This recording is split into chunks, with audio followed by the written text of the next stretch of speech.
पहले भी कथा में कहा कि एक शंकर के शिवलिंग के आसपास में 33 कोटि देवता विराजमान होते हैं, एक शिवलिंग के पास।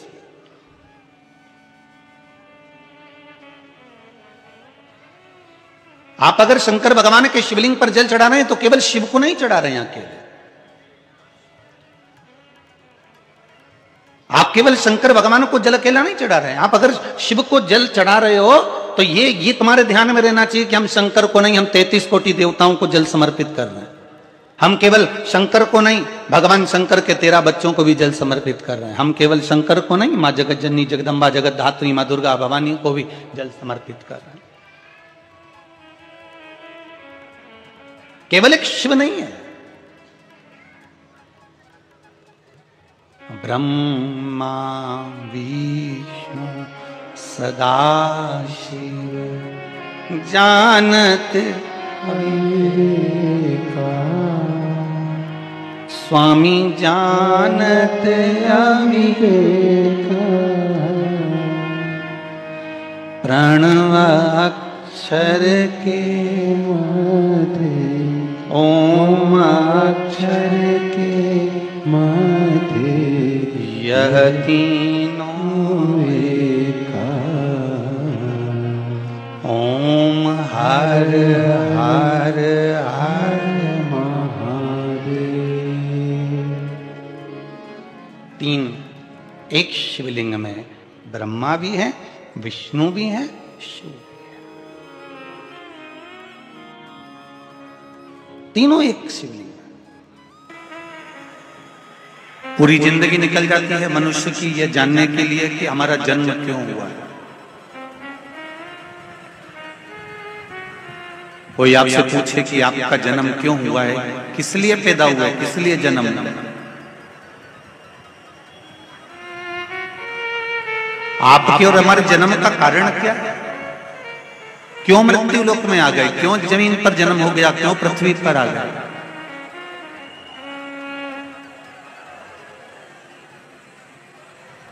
इस जन्म का कारण क्या है?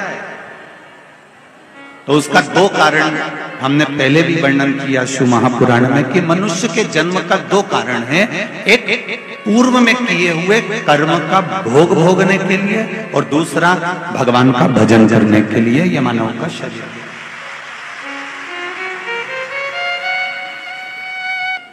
अगर आपने पूर्व में अच्छा कर्म करा है तो आपको आज अच्छा मिल गया।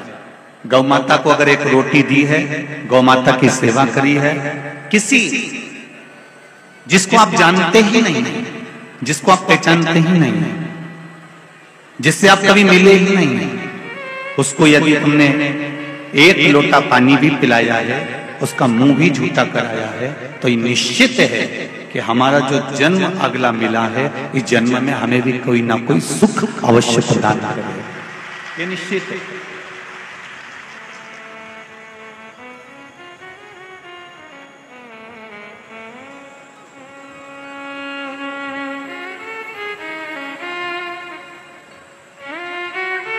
ये जो सास और बहू के जो रिश्ते होते हैं, देवरानी और जेठानी के जो रिश्ते होते हैं, कुटुंब और परिवार के जो संबंध होते हैं, रिश्ते होते हैं, शिव महापुराण की कथा कहती है ये जो रिश्ते बनते हैं ये हमारे पूर्व के कर्म के अनुसार बनते हैं।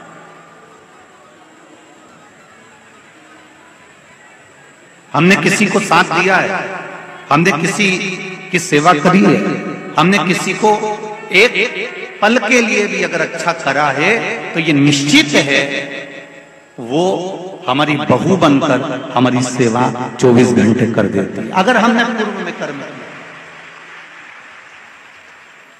अगर हमने अच्छे कर्म किए और अग्रण्य हुए हैं तो उसका फल हमको जरूर मिलेगा। और यदि हमने पूर्व में जो कर्म करा है, पूर्व में अगर किसी का बुरा करा है तो निश्चित है कि आज हमें भी बुरा ही मिलेगा। इसको आवाज आ रही है, इसको बंद करवा दो। पूर्व के कर्म का हमें भोगने को मिलता है। इसलिए आपको बारंबार पहले भी कहा, मत बुरे कर्म कर बंदे वरना पछताएगा। भगवान की आंखों से तू बच नहीं पाएगा, तू बच नहीं पाएगा। अरे ओ अज्ञानी मत करना, तेरे कर्म का फल भी तू ही पाएगा। जैसा किया तूने तेरे आगे आएगा। मत बुरे कर्म कर बंदे, मत बुरे कर्म कर बंदे, वरना पछताएगा।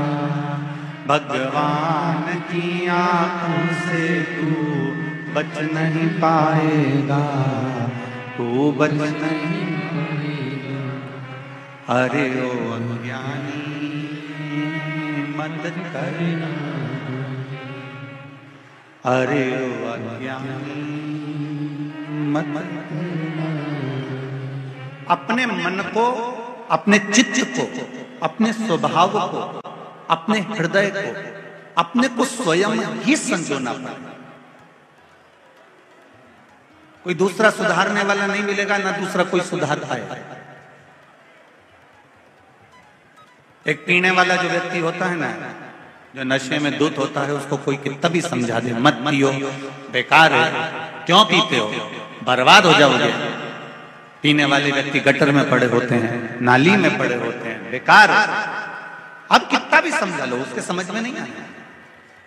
समझ में कब आएगी? जब वो अपने हृदय से, अपने दिल से ये विचार कर ले कि जो मैं पी रहा हूं ये मेरे जीवन को और मेरे घर को और मेरे परिवार को बर्बाद कर रहा है, तो वो छोड़ दे, फिर छोड़ दे। पर यदि तुम खूब प्रेशर दे लो कि नहीं पीना है, तुझे बंद कर दूंगा और तुझे मुक्ति केंद्र में ले जाकर नशा मुक्ति केंद्र में रख दूंगा, तुझे यहाँ रख दूंगा, तुझे वहां रख दूंगा, पर जब तक वो भीतर से दृढ़ नहीं होगा, जब तक वो भीतर से दृढ़ता धारण नहीं करेगा, तब तक वो नहीं छोड़ सकता। काम, लोभ, आसक्ति, वासना, तृष्णा, ये सब तुम्हें भीतर से तोड़ना होगा।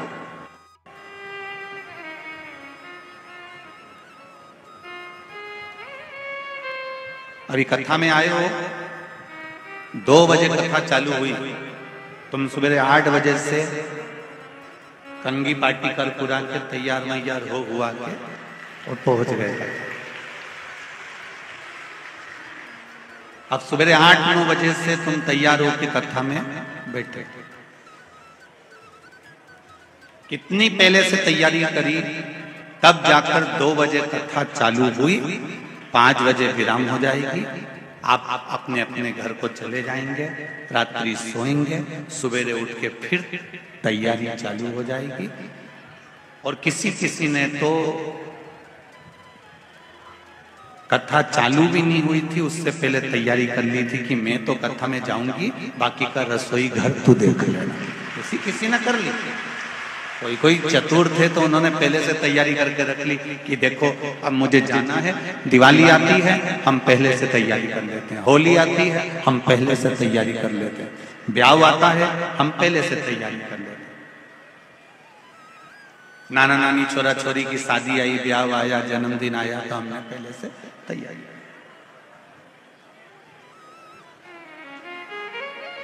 अब हमने पहले से तैयारी क्यों करी कि जब दरवाजे पर बारात आएगी, कोई काम आएगा, तो एकदम टेंशन नहीं आए, कोई परेशानी नहीं आए, कोई कष्ट नहीं आए। हम एकदम तुरंत, कोई ने कहा हल्दी ला के दो, हम हल्दी ला कर दे दें, कोई के मेहंदी ला के दो, मेहंदी ला के दे दे, कोई के हमको ये चाहिए, हम वो निकाल। ये तैयारी आपने करी। उसी तरह पशुपति व्रत कर कर शिव जी को 1 लोटा जल चढ़ाकर, शंकर भगवान को 1 बेलपत्री समर्पित कर कर, ओम नमः शिवाय पंचाक्षर मंत्र बोलकर,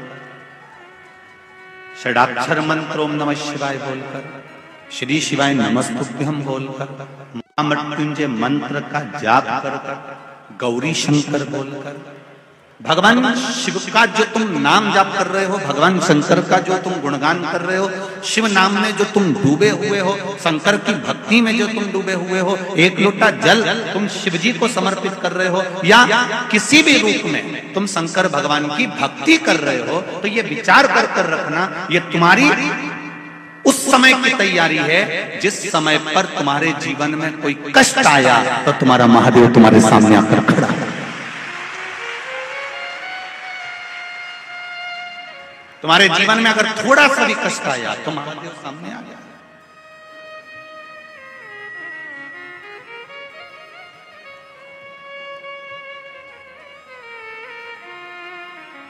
विपरीत परिस्थिति में शिव तुम्हारे साथ में है। एक पत्र आया है, देखिए।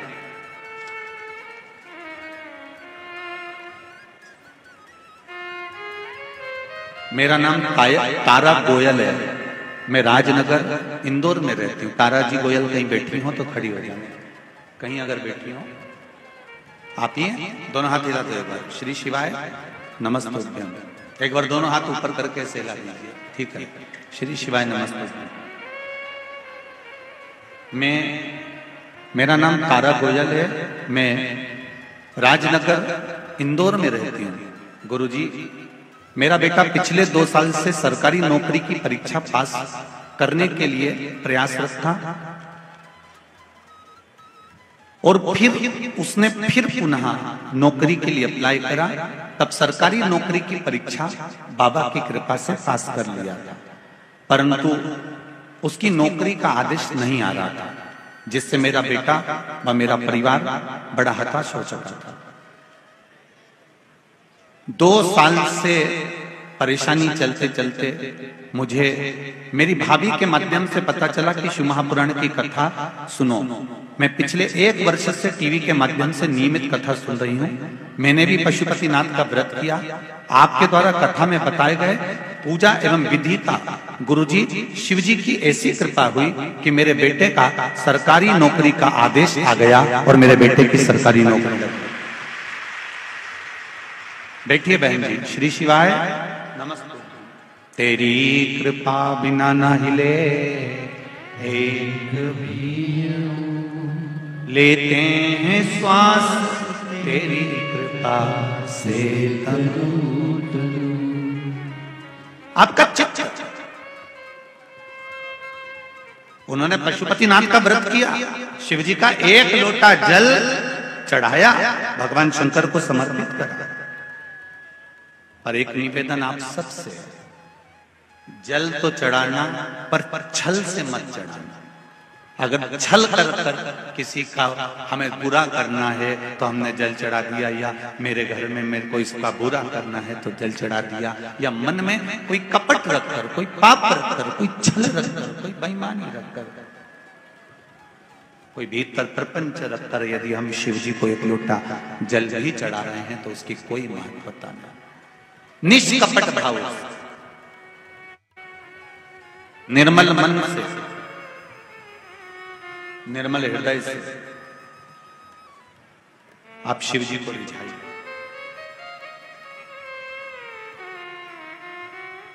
और जब निर्मल मन से आप भगवान का भजन करेंगे तो ये निश्चित है कि आपको वो कथा का रसतत्व प्राप्त होगा। आज शुक्ला परिवार विधायक श्री संजय जी शुक्ला जी की जो मित्र मंडली कथा करा रही है, इस कथा का मूल उद्देश्य है आपके जीवन में भगवान शंकर की अविरल भक्ति प्राप्त करना। ये एक उद्देश्य। और कितनी पवित्र भूमि पर आप लोगों का निवास है, जरा देखिए। इंदौर में इधर महाकाल बाबा बैठे हैं, इधर ओमकारेश्वर बैठे, इधर छिपरा मैया, इधर नर्मदा मैया, और बीच में इंदौर वाले बैठे हैं।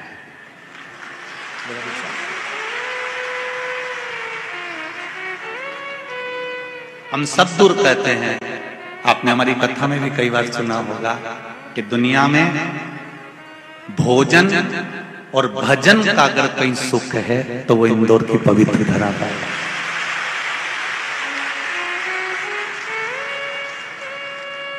यहाँ पूरे इंदौर में कहीं का मुंगेरी लाल का हसीन सपना दिखता ही नहीं है।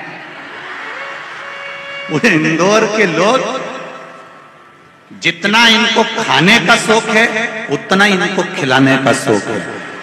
ये नियम है इंदौर का। और जो एक बार यहां से खाकर चले जाता है वो दूसरी बार तुम्हें बस केवल खाने के चक्कर ही नहीं आता। ये इंदौर की पवित्र बात। और दूसरे नंबर पर यहां का भजन।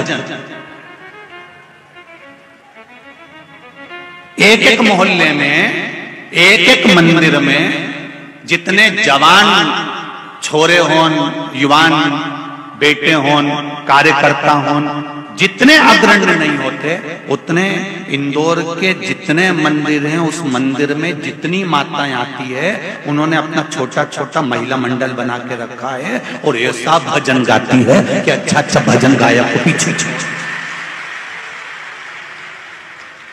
और इन्हें किसी से मतलब नहीं।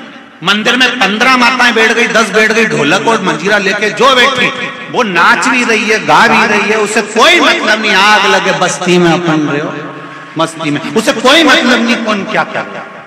और अभी अभी शिव पुराण सुन सुन के तो माताएं ऐसी हो गई कि शंकर जी अपना और अपन शंकर जी के, बस अपने किसी से मतलब नहीं। अगर ये शंकर जी के पास बैठी है फिर तो इसको कोई छोड़ नहीं सकता, इसको छोड़ना मुश्किल। अच्छा, उधर खड़ा हुआ व्यक्ति, कई कई जेंट्स लोग आते हैं तो वो आंख भी दिखाते हैं। कई जेंट्स लोग आंख भी दिखाते हैं। अच्छा, ये देख लेगी कि यहां खड़ा है तो भी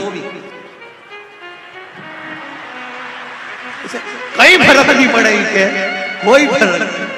आग लगे बस्ती में अपन मस्ती में। इनको लगता है मेरे महादेव मेरी जागीर है तो शंकर जी भी कहते हैं मेरी जागीर मेरा भक्त है। ये निश्चित तो कोई मतलब भजन और भोजन का जो सुख है मेरे इंदौर के निवासी खिलाना भी जानते हैं और खाना भी जानते हैं और भजन में ऐसे डूबते हैं, ऐसे डूबते हैं मेरे इंदौर वासी भजन में। कोई इनके भजन का स्मरण तो करे, कोई इनकी भक्ति का स्मरण तो करे।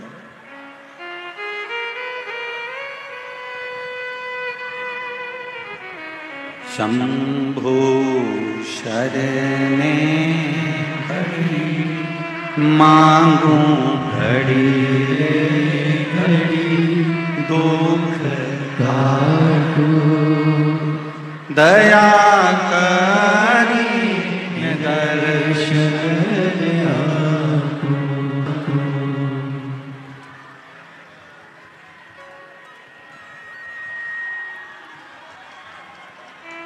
कार्यकर्ताओं से एक निवेदन है, यहाँ संजय भैया के जितने कार्यकर्ता बैठे हैं कि इधर का जो पर्दा लगा है ना इस पर्दे को थोड़ा खोल दो। हाँ खोल दो एक बार। और उनको बैठे रहने बस पर्दा खोल दो तो उससे दिख जाएगा। इनको दिख नहीं रहा होगा ना इसलिए ये चिल्ला रहा है।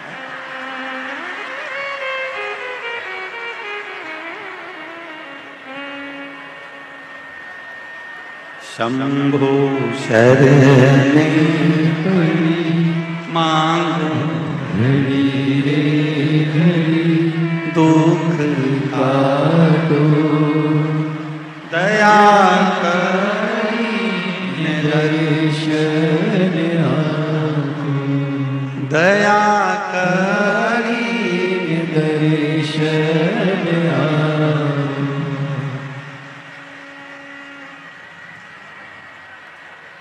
अब बैठ जाओ।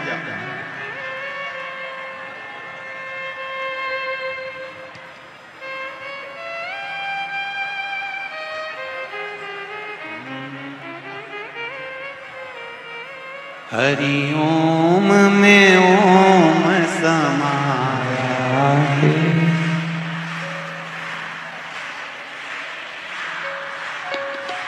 हरि ओम में ओम समाया है, मेरा भोला नगर में आया है। हरिओम में ओम समाया है, मेरा भोला नगर में आया है। हरिओम में ओम समाया है, मेरा भोला नगर में आया है। हरिओम में ओम समाया है, मेरा भोला नगर में आया है। मेरा भोला नगर में आया है, मेरा भोला नगर में आया है। मेरा भोला नगर में आया है। मेरा भोला नगर में आया है। हरिओम में ओम समाया है, मेरा भोला नगर में आया है। हरिओम में ओम समाया है, मेरा भोला नगर में आया है।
मेरे भोले के मस्तक पे गंगा है, मेरे भोले के मस्तक पे गंगा है।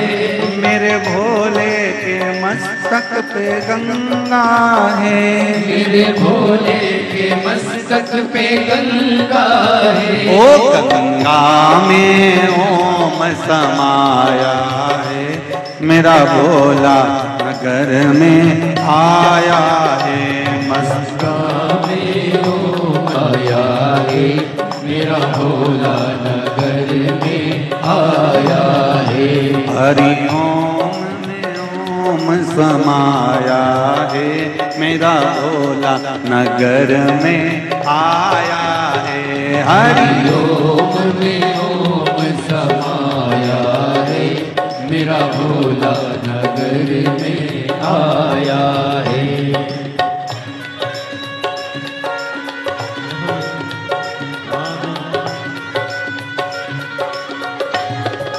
जय हो।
मेरे भोले के मस्तक पे चंदा है, मेरे भोले के मस्तक पे चंदा है, मेरे भोले के मस्तक पे चंदा है, मेरे भोले के मस्तक पे चंदा है। चंदा में ओम समाया है, मेरा भोला नगर में आया है। चंदा में ओम समाया है, मेरा भोला नगर में आया है। हरि ओम में ओम समाया है, मेरा भोला नगर में आया है। हरि ओम में ओम समाया है, मेरा भोला नगर में आया है। मेरा भोला नगर में आया है, मेरा भोला नगर में आया है। ओ मेरा भोला नगर में आया है, मेरा भोला नगर में आया है। हरि ओम में ओम समाया है, मेरा भोला नगर में आया है। हरि ओम में ओम समाया है, मेरा भोला नगर में आया है। हे हरि ओम में ओम समाया है, मेरा भोला नगर में आया है। हरि ओम में ओम समाया है, मेरा भोला नगर में आया। हरे हर महादेव। अपनी जगह पर बैठकर भगवान शिव के मूल मंत्र का स्मरण करिए। भगवान शंकर से प्रार्थना करो कि हे भोलेनाथ, आपकी कृपा से ये पावन शिव महापुराण की कथा को श्रवण करने के लिए आए हैं। तेरी कृपा, तेरी उदारता, तेरी दया, तेरी करुणा सदा बना। भाव से कहिए, श्री शिवाय नमस्तु, श्री शिवाय नमस्तु, श्री शिवाय नमस्तु,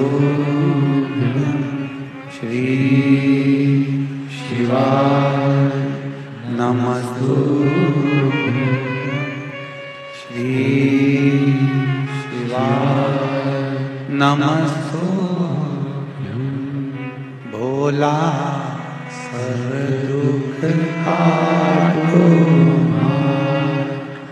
ओ भोला सब दुख काटो। शिव शंकर जपो तेरी माला, भोले बाबा जपो तेरी माला। भोला सब दुख काटो मारा, ओ भोला सब दुख काटो मारा। शिव कथा का अपने चित्त को, अपने मन को, स्वयं को समझाना पड़ेगा। इसको दूसरा कोई समझा नहीं सकता, इसको दूसरा कोई सुधार नहीं सकता। एक देवराज नाम का ब्राह्मण जो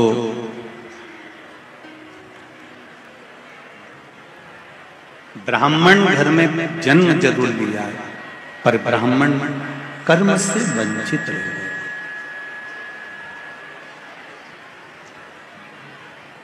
एक जन्म ले लेना अलग बात है, और कर्म से वंचित हो जाना एक अलग बात।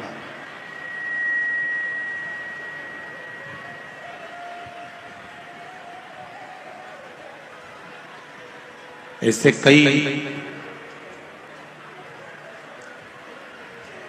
कोई ब्राह्मण के घर में जन्म ले ले, कोई वैश्य के घर में जन्म ले ले, कोई क्षत्रिय के घर में जन्म ले ले, कोई शूद्र के घर में जन्म ले ले। पर शिव महापुराण की कथा करती अपने कर्म ठीक होना चाहिए। ये जितना भी आपको और हमको मिला है ये हमारे कर्म से मिला, और आगे भी जितना मिलेगा वो केवल कर्म से ही। कर्म के सिवाय हमको प्राप्त नहीं हो सकता।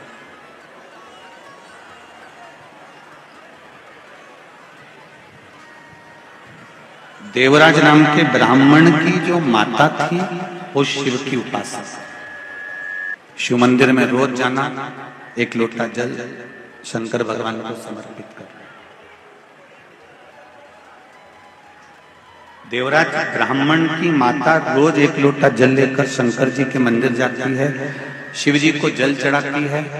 मंदिर में जितना निर्माल्य पड़ा होता है उस निर्माल्य को ले जाकर विसर्जन करती है। आपको कथा में पहले भी कहा था कि जरूरी नहीं कि किसी नदी के अंदर ही जाकर आप निर्माल्य को उठाकर विसर्जन करें।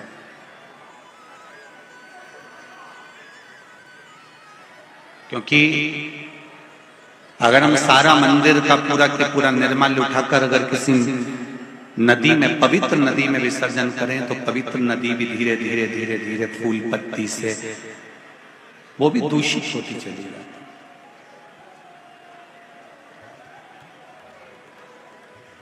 कोई जरूरी नहीं कि आप निर्माल्य को उठाकर नदी में ही डालेंगे, नदी में ही विसर्जन करेंगे।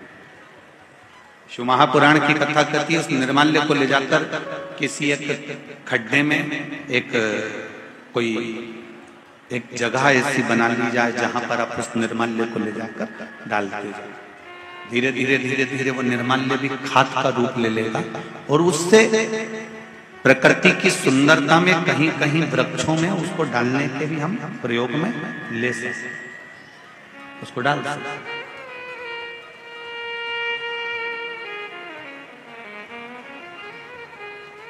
आपको पहले भी कथा में कहा, आज फिर कह रहे हैं, किसी भी शिव मंदिर में जाओ, दिया लगाओ, अगरबत्ती लगाओ, धूपबत्ती लगाओ, तुम्हारी मर्जी पड़े, तुम बेलपत्री चढ़ाओ, धतूरा चढ़ाओ, या चावल का दाना चढ़ाओ, या पुष्प चढ़ाओ, या तुम्हारा मन पड़े जो तुम चढ़ाओ, पर उससे बड़ा है शंकर मंदिर में जाकर, भगवान शंकर के शिवालय में जाकर, शिवालय के अंदर पहुंचकर दिया लगाने से, धूपबत्ती, अगरबत्ती या चावल या बेलपत्र चढ़ाने से भी ज्यादा फल मिलता है। शिव मंदिर में जाकर, शिवालय में जाकर, शंकर मंदिर के आसपास अगर कोई निर्माल्य पड़ा हो या कोई गंदगी हो रही हो, उसको साफ कर देने से भी हमारे जीवन की राहें साफ हो जाती।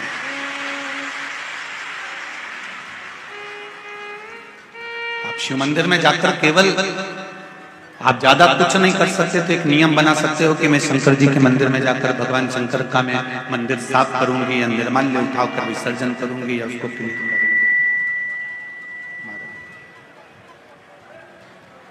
आप जाकर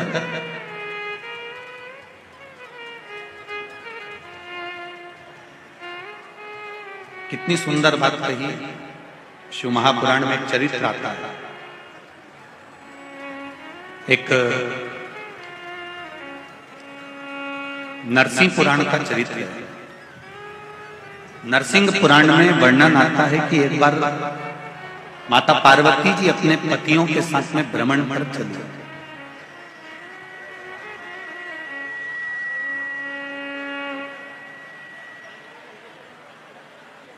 और माता पार्वती जी जब भ्रमण पर चली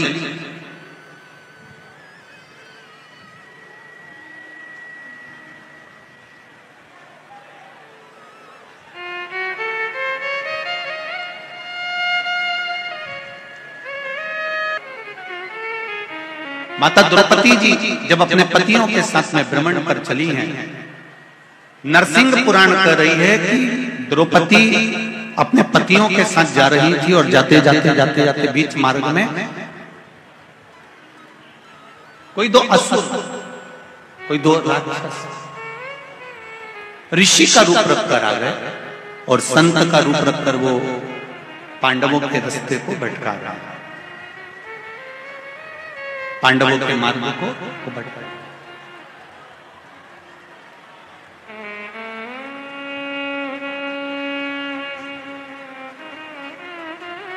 बीच मार्ग में उनका बैठ जाना,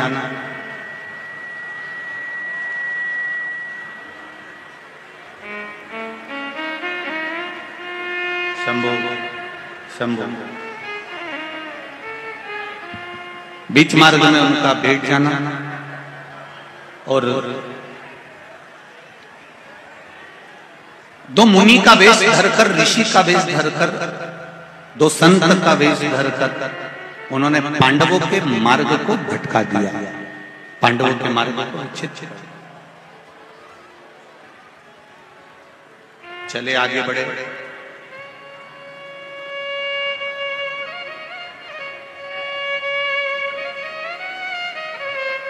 दोनों के दोनों असुर जब आगे बढ़कर चलते हैं, आगे बढ़कर जाते हैं, तो उन्होंने जब द्रौपदी का सुंदर स्वरूप देखा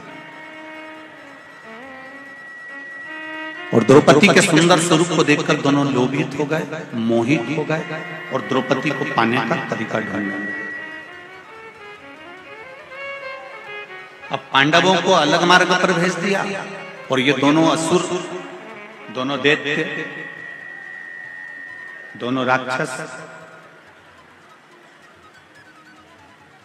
द्रौपदी जी को पकड़कर ले जाने के लिए आतुर हो गए।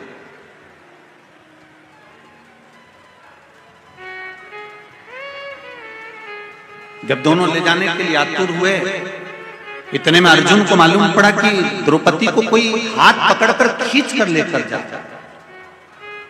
अर्जुन पीछे पीछे भागे और अर्जुन पीछे पीछे भागकर द्रौपदी को बचाने के लिए जैसे दौड़े, दौड़ते से उन्होंने द्रौपदी को बचाने के लिए असुर का, राक्षस का हाथ पकड़ा और उसको द्रौपदी को छुड़ाने लगे। बस छुड़ाते से वो जो असुर था बहुरोमा, जिसका नाम था बहुरोमा दैत्य, उस दैत्य ने भगवान विष्णु जैसा स्वरूप धारण कर लिया, नारायण सा स्वरूप हो गया उसका। अर्जुन देखकर आश्चर्य कर गया। अर्जुन ने पूछ लिया कि बहुरोमा, आप ये राक्षस की प्रवृत्ति में कैसे आ गए?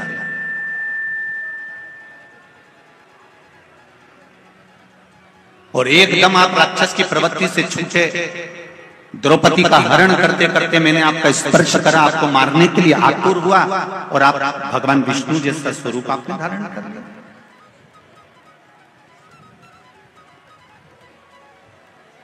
बहुरोमा ने कहा, मैं चंद्रवंशी राजा था, मेरा नाम जयध्वज था।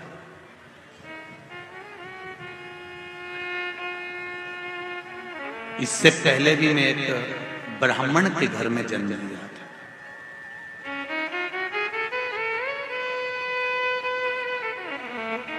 चंद्रवंशी राजा रहा, मेरा नाम जयध्वज रहा। मेरा एक नियम था, शंकर जी के मंदिर में जाकर केवल झाड़ू लगाना, पोछा लगाना, कोई वस्तु पड़ी उसको उठा लेना या मंदिर को लीपन कर देना।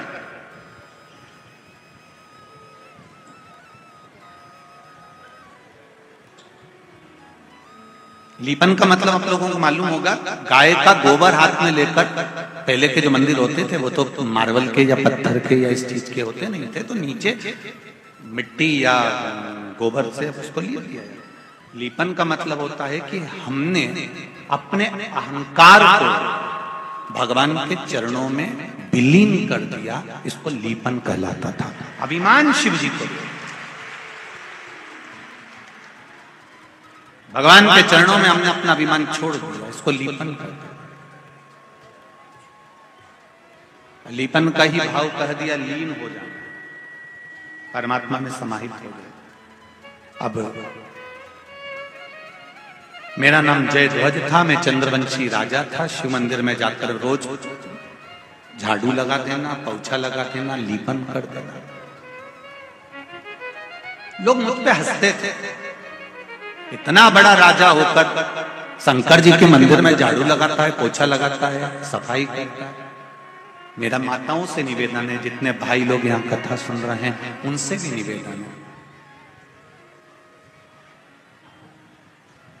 एक बात अपनी जिंदगी में उतार कर रखना। आप शंकर भगवान के मंदिर जाएंगे, आप राम जी के मंदिर जाएंगे, आप कृष्ण के मंदिर जाएंगे, मां जगत जननी के मंदिर जाएंगे, आप देवता के अगर मंदिर जाएंगे तो आपको हंसने वाले, टोकने वाले, पूछने वाले ढेर मिल जाएंगे। और आप किसी शॉपिंग मॉल में शॉपिंग करने जाओगे या टॉकीज में फिल्म देखने जाओगे, ना तो कोई आपको पूछेगा, ना आपको कोई टोकेगा, ना आपसे कोई मतलब रखेगा। मंदिर जा रहे हो तो 50 बार पूछ रहा है, पशुपति व्रत क्यों करे, किसके लिए करे, सीवर वाला महाराज ने बताया था क्या, मंदिर क्यों जा रही है, लोटा भर के जल क्यों चढ़ा रही है, क्या कर रहा है, कारण क्या है, क्या हो गया ऐसा जो मंदिर जाने लगी। तुम तो पढ़े लिखे लोग हो, क्यों चक्कर में पड़ जाते हो, अच्छे जीन्स पहन के मंदिर जा रहे हो, टी शर्ट पहन के जा रहे हो, तुम्हें तो अक्ल होना चाहिए, काय को तुम इसमें मंदिर में जा रहे हो, क्यों जा रहे हो। अगर तुम ये बात टाकीज में जाने वालों से कह दो, रे क्यों जा रहे हो फालतू के कलाकारों का कला देखने के लिए मंदिर जाओ।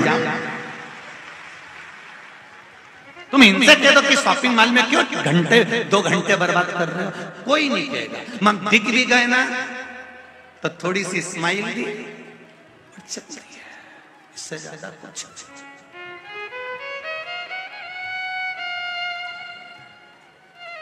किसी मंदिर में जल चढ़ाते हुए दिख गए, किसी मंदिर में सेवा करते हुए दिख गए, किसी मंदिर में तुम झाड़ू लगाते दिख जाओ, किसी मंदिर में तुम पोछा लगाते दिख जाओ, किसी मंदिर में, किसी देवालय में जाकर, क्योंकि शिव महापुराण की कथा कहती है जहां पर भगवान स्थिर रूप में बैठते हैं, प्रतिष्ठा के साथ बैठते हैं, वो मंदिर कहलाता है।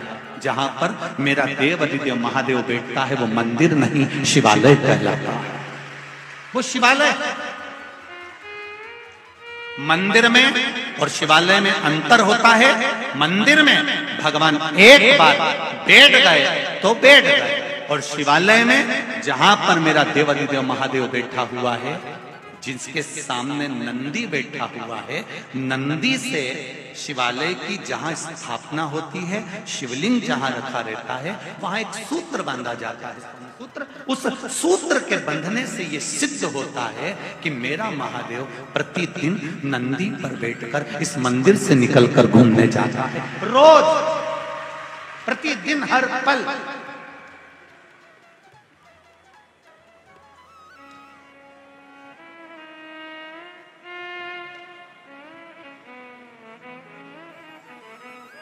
हमारा गुरु घर यहीं नजदीक में ही है, लाल हॉस्पिटल के पीछे श्री गोवर्धन नाथ जी की हवेली, हमारा गुरु घर है।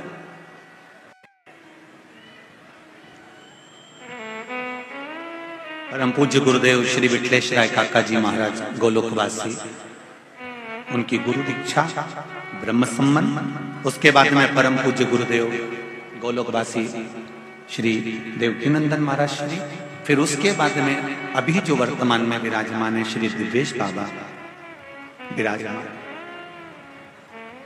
हवेली जी गोवर्धन नाथ जी की हवेली जी कही जाती है, उसको मंदिर नहीं कहते, क्योंकि वहां पर भी मेरा कन्हैया छोटा सा कभी झूले में आकर बैठ जाता है, कभी पलने में आकर बैठ जाता है, कभी राजभोग में आकर बैठ जाता है, कभी शयन के लिए अंदर चले जाता है, वो अपने घर में भ्रमण करता है।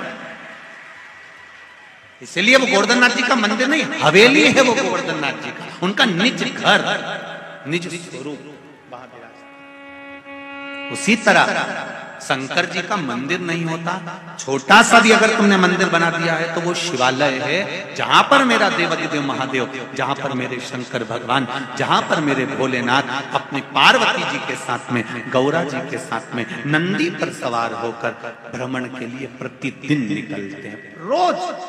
ऐसा कोई पल नहीं, ऐसी कोई घड़ी, ऐसा कोई क्षण नहीं।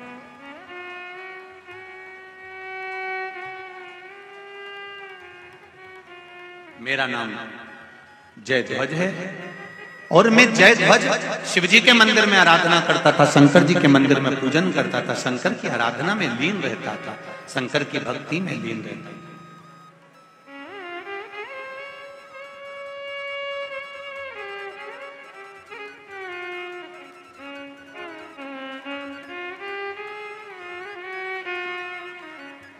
अपने को श्रेष्ठ मानना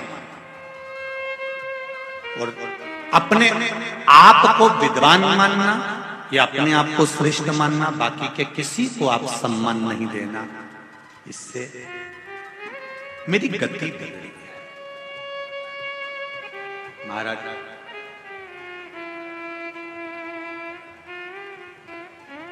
मैं शिव मंदिर में जब झाड़ू लगाता, पोछा लगाता, तो वहां के ब्राह्मण ने मुझसे पूछा, आप इतने बड़े राजा हो, चाहो तो नौकर को भेज सकते हो, दास को भेज सकते हो, सेविका को भेज सकते हो, नौकरानी को भेज सकते हो झाड़ू पोछा करने के लिए। और हमारे यहाँ स्कंद पुराण में जो 16 सोमवार के व्रत की महत्वता कही है,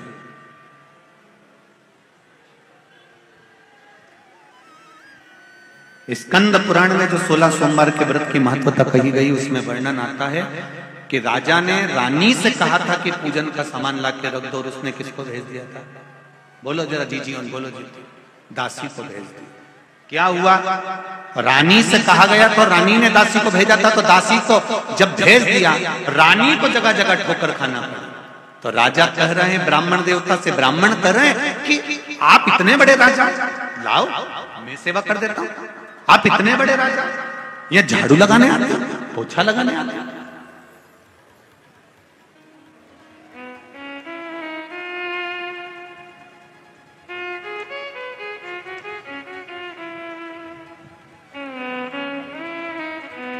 कई लोग बहुत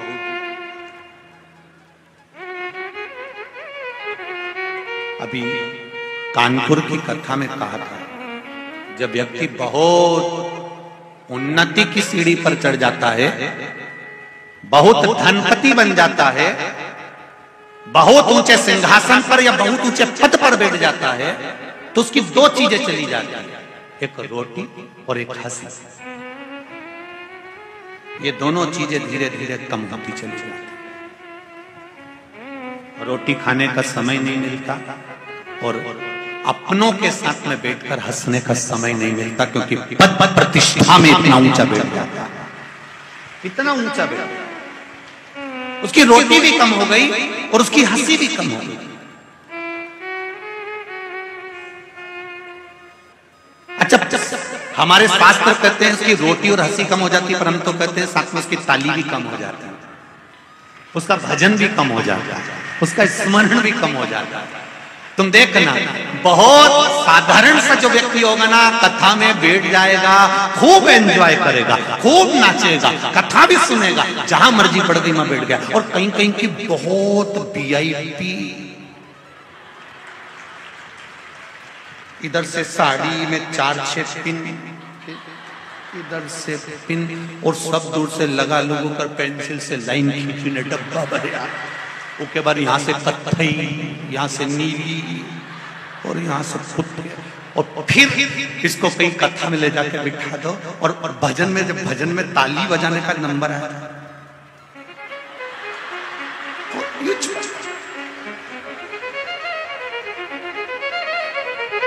अब क्यों बजाए ऐसे? क्या इसको भगवान ने हाथ नहीं दिया? नहीं, परंतु हम भी है।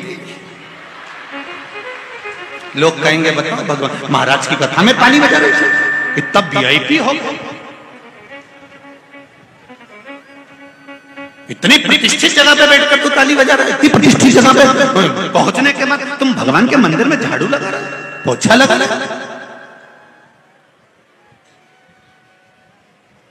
जब बहुत ऊंचे पद पर बैठने के बाद आप शंकर जी के मंदिर में थोड़ी सी सेवा कर रहे हो, तो याद रखना, आप हजारों लोगों को प्रेरणा दे रहे हो कि मैं भगवान के सामने झुक रहा हूं, तो तुम भी झुको। शिव महापुराण की कथा कहती है, 16 सोमवार की कथा कहती है, स्कंद पुराण से निकली हुई सत्यनारायण भगवान की कथा कहती है, स्कंद पुराण से निकली हुई 16 सोमवार की कथा कर रही है, स्कंद पुराण से निकली हुई सत्यनारायण भगवान की कथा कर रही है कि जिस परिवार में भगवान की पूजन कराने के लिए ब्राह्मण देवता आते हैं और ब्राह्मण पूजन की तैयारी करें, उससे पहले घर की नारी, घर के पुरुष को पूजन की थाली लगा लेना चाहिए, अपना आसन ब्राह्मण से ना बिछवा कर खुद बिछा कर बैठना चाहिए। ये हमारा शास्त्र है। पर आज के जमाने में लोगों ने बिगाड़ दिया। आसन भी बेचारे ब्राह्मण देवता लेके चलते हैं, जजमान को यहाँ हम बिछा दे रहे, बैठ जा आंटी।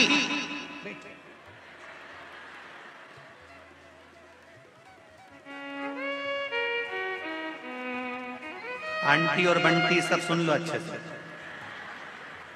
आसन भी खुद लगाइए, पूजा की थाली भी खुद लगाइए, पूजन का विधान पाटे पर भले ब्राह्मण देवता जमाए, कलश ब्राह्मण देवता रखें, पर थाली स्वयं लगा कर रखिए।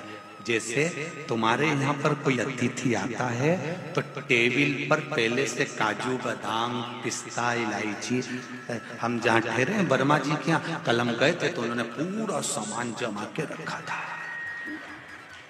तो लगे कि नहीं लगे कि बताओ कितने अच्छे परिवार है, कितना अच्छा घर है, यहाँ पूरी चीज इनने जमा के रखी, कितना सुंदर व्यवस्था करके रखी। अब मालूम पड़े तुम देव अधिदेव महादेव का अभिषेक करवा रहे हो, शंकर जी की पूजन की तैयारी कर रहे हो, शिव जी का पूजन करना है तुमको, और थाली तुम दूसरे से लगवा रहे हो।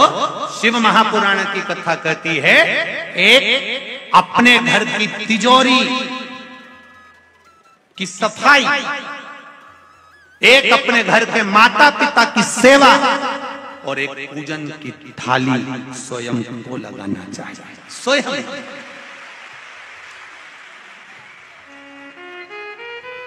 स्वयं घर के माता पिता की सेवा नौकर से नहीं, खुद करो। तिजोरी है ये, घर की तिजोरी। कभी नौकर से कहते ना बेटा घर चले जा, मेरी तिजोरी रखी उसकी सफाई कर दे। नौकर ऐसा साफ करेगा दादा, भेरू पूरा सिंदूर चढ़ा के चले जाएगा, पूरा दिखेगा ही नहीं तेरे को। तो देख, अब नौकर से कहो कि घर की तिजोरी की सफाई कर दे, करे वो सब साफ कर जाएगा।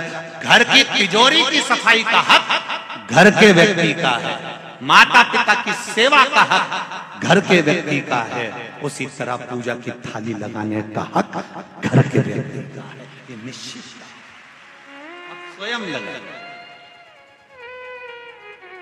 स्वयं।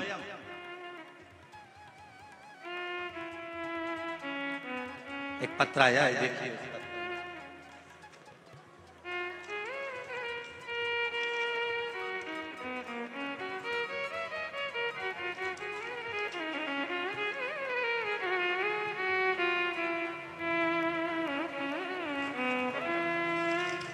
शंभो शरण मांगो घड़ी घड़ी दुख काटो, दया करी मैं दर्शन आपको। गुरु जी, मेरा नाम खुशबू श्रीवास्तव है, मैं इंदौर में रहती हूँ। कहीं खुशबू जी बैठी हूँ, आप ही दोनों हाथ हिला दो। श्री शिवाय नमस्ते। मेरा नाम खुशबू श्रीवास्तव है, मैं इंदौर में रहती हूँ गुरुदेव। भोले बाबा का मैं क्या वर्णन करूं गुरुदेव। मुझे 9 साल शादी को हो गए थे और एक गुड़िया मेरे यहाँ पर पहले हो गई थी, उसके बाद कोई संतान नहीं। डॉक्टरों ने भी मना कर दिया था कि अब आपके यहाँ संतान का सुख नहीं है, आप अन्य समय पर संतान प्राप्त नहीं कर सकते। पर जब सब डॉक्टरों ने कह दिया था, सब तरह से सब कुछ फेल हो चुका था, तब आपकी कथा सुनी थी। उस कथा में आपने सफेद आंकड़े की जड़ का उपाय और पशुपति व्रत बताया था, मैंने किया। 5 अगस्त 2022 को मेरे बाबा से जो मांगा था, मेरे घर में पुत्र रत्न की प्राप्ति हुई है, उसको प्रणाम करने के लिए आया। श्री शिवाय नमस्ते। आ गया लाला, श्री शिवाय नमस्ते। हर हर। मेरे घर पुत्र रत्न की प्राप्ति हुई है। जहां डॉक्टरों ने मना कर दिया था कि संतान नहीं होगी, वहां मेरे भोलेनाथ ने मुझे दे दिया, उसको मैं प्रणाम करने के लिए आया। श्री शिवाय नमस्ते। बैठिए। उसकी कृपा है, उदारता, दया, करुणा, ये सुख प्रदान करता है।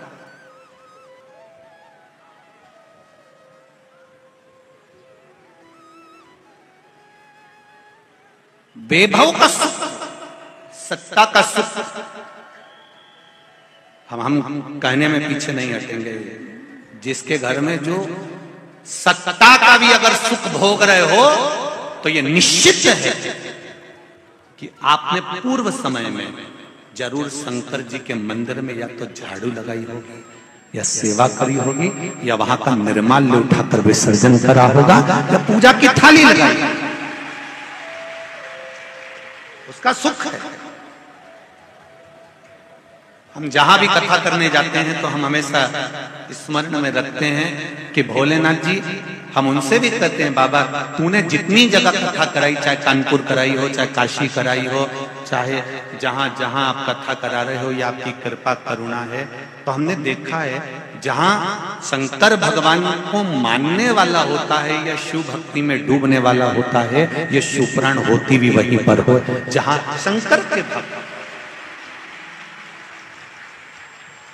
हमने शुरू से देखा है शुक्ला परिवार में संजय जी शुक्ला जी के इस पूरे परिवार का हमने स्मरण किया है कि इनके परिवार में शंकर का अभिषेक, पूजन, अर्चना और शिव स्तुति आज से नहीं, इनके दादा परदादा के समय से होती आ रही है। ये शिव भक्ति और उसी का फल मिलता है और उसी का फल, उसी का आनंद।